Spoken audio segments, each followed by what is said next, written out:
Jai Hind to all of you. Jai Hind to all of you. Yeah, that's better. Firstly, a very big thank you to ObserveNow, Tanya. I am privileged to be here, I think a second time. And basically, as the principal advisor in the Ministry of Defense, I have been also pushing for the kind of collective responsibility which each one of us has to fulfill along with our individual responsibility. Looking at the good practices all over the world and trying to contribute to the overall mission, to the overall vision of 2047. At least one can say that in the last couple of years, we have outlined a vision for ourselves, which is 2047 as the Viksit Desh. And along with Viksit Desh, we have also said that 2047, it will be a Viksit and Surakshit Desh. If you are not Surakshit, your being Viksit has no meaning. Then again, you will be like that Sone ki Chidiya, which is again made a slave. And in today's era, when we are talking of Amrit Kal, that in these next 2 decades plus, that we have to develop fast, the only way to do it is what our Prime Minister has said recently, that 2047 means 24/7. Individually, nobody can grow. Individually, nobody can excel.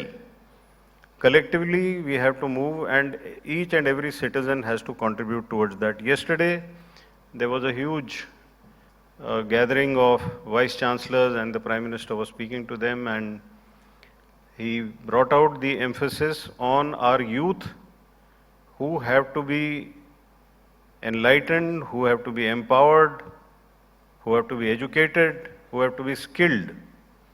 There's hardly any time to waste. When we talk of the youth power and the demographic dividends that we can reap, by 2047, our productivity of the youth has to be harnessed. Now, where does the country look at the role of the PSUs? So when I look in front of me, I find a good cross-section of the public and the private sector.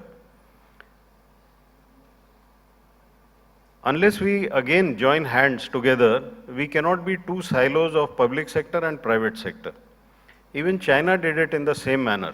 There is a term which China has always been using, which is called the CMF, the Civil Military Fusion. We have been talking of the civil military integration, but ultimately it is the same, that we have to take the best out of both. We have to harness the best practices, the best effort, and move fast. You hear of many indicators that ours is an economy which is now 5th in the world stage. But at the same time, there are extremely big challenges which we have to overcome, where individual prosperity also matters.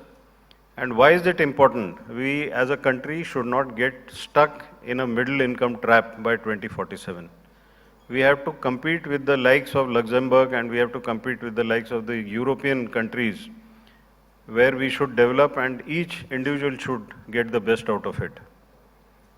There is a very simple understanding that the youth should become prosperous by the time they start aging. It should not happen that they work their way and they still cannot become prosperous. And a country, when it becomes prosperous, automatically it gets threatened also. And that is the reason where we have to protect our interests.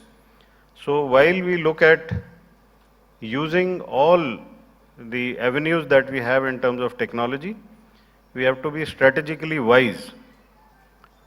Use of technology or the proliferation of technology can also create vulnerabilities, the way you saw in the last couple of days what happened in Gaza or what happened in Lebanon. So unless you safeguard the technology that you are using, and unless you build in the sovereignty issues in that, you will always land up in trouble. This is a digital age. This is an age of automation. This is an age of big data analytics. This is an age of AI, quantum computing, quantum sensing, quantum communication. All these things can happen if we are able to integrate the benefits of the private sector with the public sector undertaking. I have been visiting a large number of DPSUs and I see for myself there is much more that needs to be done. We have huge areas available to us. We need to monetize them. We used to use them as national resources, not as peculiarly the public sector undertaking resources. These are all national resources. These have to be put to good use for the nation. Every bit of land, every individual, every bit of data point is all a national resource.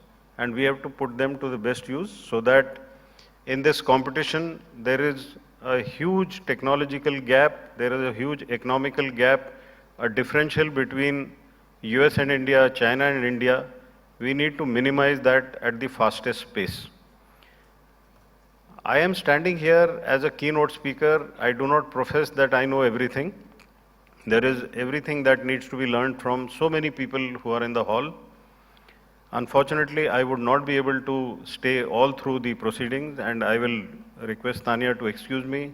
And I'm sure whatever are the proceedings will be shared, which we can make use of for all the possible ministries which can derive benefit out of that.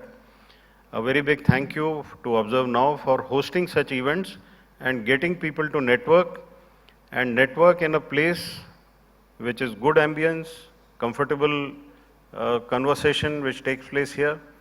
And the best part of it is, once you've networked, you have to take it into the action level. So that's my last point which I'm saying. Discussions, seminars, ideation is extremely good, but it has to convert into action. That is our collective responsibility, and that exactly is what we should all be aiming at. Thank you. Jai Hind.